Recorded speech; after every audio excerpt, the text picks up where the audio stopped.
वक्त के इमाम की अगर इंसान मारिफत हासिल न करे तो उसकी जिंदगी और खिलकत का मकसद अधूरा रह जाता है। इंसान की खिलकत अधूरी रह जाएगी अगर इंसान अपने वक्त के इमाम की मारिफत हासिल न करे। मकसद तख्लीक पूरा ही नहीं होगा अगर मैं साहिब ज़मान की मारिफत हासिल न करूं। क्यों? देखिए कि अल्लाह ने कुरान मजीद में फरमाया कि वमा खलक़तुल जिन्न वल इंसा इल्ला लियअबुदून, मैंने जिन्होंने उसको खल्क किया और इसलिए खल्क किया कि वो मेरी इबादत कर सके। उलमा ने लिखा है कि यहाँ पर लियअबुदून से मुराद है ऐ लियअरिफून, ताकि इंसान खुदा की मारिफत पैदा करे। मारिफत नहीं होगी तो इबादत मुमकिन ही नहीं है। जब इंसान खुदा को जानता ही नहीं है तो उसका आशिक कैसे हो जाएगा, उसका आबिद कैसे हो जाएगा, उसका बंदा कैसे हो जाएगा। जब इंसान खुदा की मारिफत हासिल कर लेगा तो बंदगी के उस मरहले पर पहुंच जाएगा कि सर सजदे में होगा, और अगर तलवार भी चल जाएगी तो हुसैन कहेगा खुदाया मैं तेरी रजा में राजी हूं। मारिफत अगर ना हो तो कहा कि क्या मकसद है बंदगी, और बंदगी किससे जुड़ी है? मारिफत से जुड़ी। और यह हदीस कुदसी भी है, शिया सुन्नी ने नकल किया कि अल्लाह सुब्हानहू व तआला ने फरमाया कुन्तु कंज़न मख्फिया फअहबब्तु अन उरफ़ फखलक़तुल खल्क़, ताकि मैं एक छुपा हुआ खजाना था और मुझे पसंद ये हुआ कि मैं पहचाना जाऊं, मेरी मारिफत की जाए, इसलिए मैंने मखलूक को पैदा किया। यानी मखलूक खल्क इसलिए हुई कि अल्लाह की मारिफत हासिल करे। अब जब पूछा गया इमाम से कि मौला ये बताइए कि अल्लाह की मारिफत से क्या मुराद है, मौला ने कहा कि अपने वक्त के इमाम की मारिफत हासिल करो, वही अल्लाह की मारिफत है।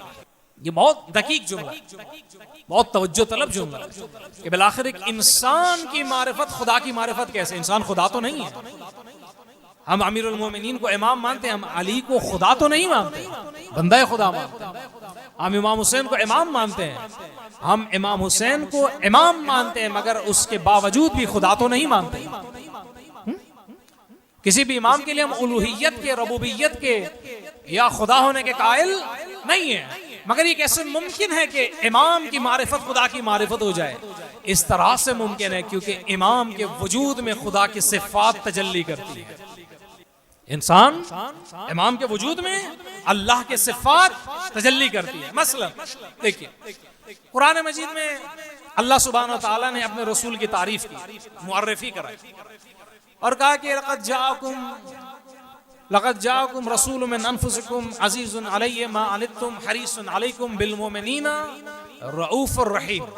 कहा तुम्हारे दरमियान मैंने एक ऐसा रसूल भेजा है कि जो इतना मेहरबान है कि मुसीबत तुम पर गुजरती है, दर्द मेरे रसूल को होता है। अज़ीज़ुन अलैहि मा अनित्तुम हरीसुन अलैकुम, तुम्हारी हिदायत के लिए मेरा मोहम्मद हिर्स करता है, चाहता है रसूल के ज्यादा से ज्यादा लोग हिदायत पा जाए। फिर कहा कि बिल मोमिनीना रऊफ़ुर रहीम, ये तवज्जो तलब जो कहा कि मोहम्मद मेरे रसूल सल्लल्लाहु अलैहि वसल्लम मोमिनों के लिए रऊफ भी हैं, रहीम भी हैं।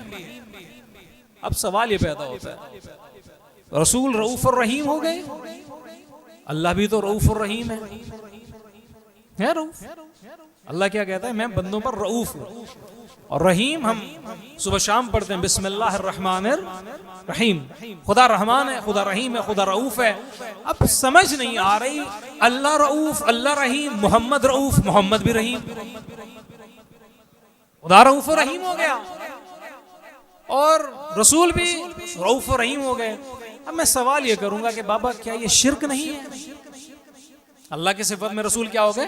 शरीक हो गए। आप कहेंगे नहीं, ये शिर्क नहीं है। क्यों शिर्क नहीं है? आप कहेंगे अल्लाह का रऊफ और रहीम होना उसकी जाती सिफत है, रसूल का रऊफ और रहीम होना अल्लाह के इज़्न का ताबे है। खुदा चाहे तो रसूल रऊफ और रहीम है, खुदा चाहे तो रसूल मेहरबान है, अल्लाह ना चाहे तो रसूल मेहरबान नहीं है। तो बाबा इसलिए तो मैं कह रहा हूं, अगर रसूल अल्लाह के रऊफ और रहीम होते हुए मोहम्मद रऊफ और रहीम हो सकता है, तो अल्लाह के मुश्किल कुशा होते हुए अली भी मुश्किल कुशा हो सकता है। कुरान में तज़किरा है हजरत ईसा का। ईसा अलैहिस्सलाम, ईसा अलैहिस्सलाम के बारे में अल्लाह ने कहा कि ईसा मुर्दों को शिफा देते हैं, जिंदा करते हैं, बीमारों को शिफा देते हैं, और ईसा परिंदे के अंदर रूह फूंक देते हैं। अब भाई सवाल ये है, मुर्दों को शिफा दे देना, मुर्दों को जिंदा कर देना, ये ईसा का काम है या अल्लाह का काम है? मुहय्यी, जिंदा करने वाला कौन है? अल्लाह है। शाफी, शिफा देने वाला कौन है? अल्लाह है।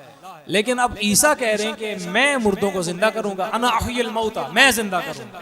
इन्हीं का मैं दुआ करूंगा खुदा जिंदा करेगा, कहा नहीं, अना अहयिल मौता, मैं जिंदा करूंगा। अना उबरिउल अकमा वल अबरस, मैं मादरजाद अंधे को, पैदाइशी अंधे को शिफा दे दूंगा, बिनाई दे दूंगा, मैं बर्स के मरीज को ठीक कर दूंगा। अब बात यह है, ईसा शाफी हो गए, ईसा मोही हो गई, अल्लाह भी मोही, अल्लाह भी शाफी, शिर्क हुआ? नहीं हुआ। अल्लाह का शाफी होना ईसा का मोहताज नहीं है, ईसा का शाफी होना अल्लाह का मोहताज है। ईसा कहेंगे मैं ये करता हूं मगर किस तरह? बिइज़्निल्लाह। ईसा मुर्दों को जिंदा करके दिखा रहे हैं कि खुदा कयामत में कैसे जिंदा करेगा। ईसा शिफा दे के दिखा रहे हैं कि आओ ईसा को शिफा देता हुआ देखो, ताकि तुम्हें पता चले कि खुदा कैसा शाफी है। यह है जमाने के इमाम की, खुदा की हुज्जत की मारिफत, अल्लाह की मारिफत है। और अल्लाह ने जब फरमाया कि मैंने मखलूक को खल किया ताकि वो मेरी मारिफत हासिल करें, और अगर खुदा की मारिफत की राह उसकी हुज्जत की मारिफत है, तो इंसान हुज्जत खुदा की अगर मारिफत हासिल न करे तो उसकी जिंदगी का मकसद अधूरा रह जाता है।